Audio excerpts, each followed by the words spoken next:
Mr. Primorak, is USAID supposed to be used as leverage by a president to protect his son? No, we call that corruption.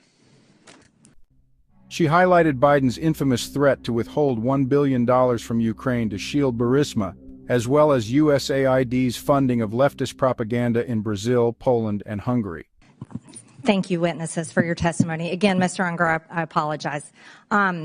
We can also confirm the World Program posted that the recent pause concerning in-kind food assistance to WFP has been rescinded. This allows for resumption of food purchases and deliveries. Madam Chair? USAID. Madam Chair, are we going member to member, or do you get to make a speech in between each witness? If you're going to offer evidence or you're testimony, not recognized. in the clock. You're not recognized. It's Sure my time. Sure I am. I now recognize myself for 5 minutes of questions. And this committee, based on this hearing and witness testimonies, will consider recommending investigations and criminal referrals. When Joe Biden was president, his son Hunter was on the board of a Ukrainian energy company called Burisma. The prosecutor general of Ukraine at the time, Viktor Shokin, was investigating Burisma for corruption. Biden threatened, and it's on video, to withhold $1 billion of USAID grant to Ukraine if Shokin wasn't fired. Mr. Primorak, is USAID supposed to be used as leverage by a president to protect his son? No, we call that corruption.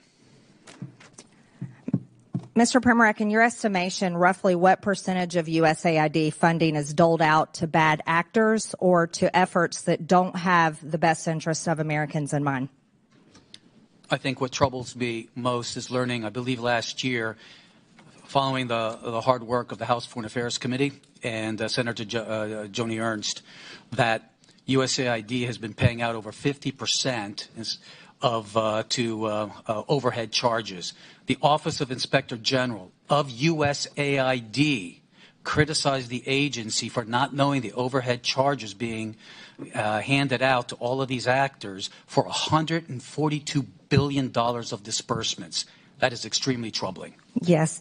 Mr. Primorak, Samantha Power, Biden's USAID administrator, openly spoke about her agency's efforts to promote democracy around the world. In your estimation, Mr. Primorak, is that what she was doing? If not, what was USAID doing during the Biden administration? Let me cite the Holy Father, Pope Francis, who accused USAID and other donors of promoting ideological colonization, pushing a radical ideology onto the developing world that is anti-family and anti-life. It has been asserted that USAID spent tens of millions of American taxpayer dollars to promote propaganda in Brazil in the lead up to the Bolsonaro-Lula election in 2022. It has been claimed that this funding was used to pass censorship laws and silence Bolsonaro's online presence and even bar him from running for office in the future. Mr. Primorak, can you offer any insight into these allegations or at least comment on whether the U.S. should play a role in toppling democratic processes around the world? I think what we saw was USAID weaponized by the Biden administration and by Samantha Power to attack any party that was conservative. It just didn't happen in Brazil. It also happened, for instance, in very pro-America Poland and Hungary as well. One of the most extensive examples of regime change operations fueled by USAID is that of their role in the Syrian civil war aimed at toppling Bashar al-Assad. Reports from DD Geopolitics and other sources estimate that USAID funneled over $15 billion into Syria over a decade, covertly funding opposition groups, mercenaries, and anti-government networks under the cover of humanitarian aid. This included support for militant factions and propaganda efforts, often in collaboration with the National Endowment for Democracy. The operation culminated in Assad's overthrow in 2024 by Western-backed groups, with USAID's financial trails documented in congressional budget reports and criticized by Syrian officials as interference masked as assistance. Mr. Roman, do these kinds of activities carried out by an American agency make Americans safer at home, or do they risk embroiling us in more deadly and costly foreign conflicts? Even more alarming, USAID funneled billions into Syria to support opposition groups, raising serious concerns about U.S. involvement. Involvement in regime change. In Ukraine, taxpayer money funded media manipulation to promote anti-Russian narratives.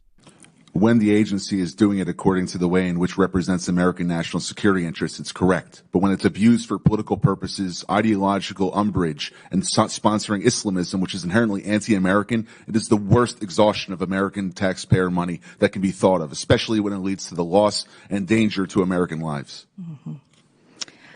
In 2014, during the Euromaidan uprising in Ukraine, which led to the ousting of President Viktor Yanukovych, USAID is estimated to have spent billions of dollars on civil society initiatives that were allegedly designed to destabilize the pro-Russian government. USAID specifically funded NGOs and media outlets that amplified the anti-Yanukovych sentiment in an effort to align Ukraine more closely with the West. We also know that 9 out of 10 of Ukraine's major media outlets receive funding from USAID. Mr. Roman, should Americans' tax dollars be funding propaganda? When it's pro-American propaganda, yes. But if it's supporting another regime which is inherently anti-American, no, it should have no involvement with that, which is the pattern we've seen under the Biden and Obama administrations. Thank you. I now recognize the ranking member for 5 minutes.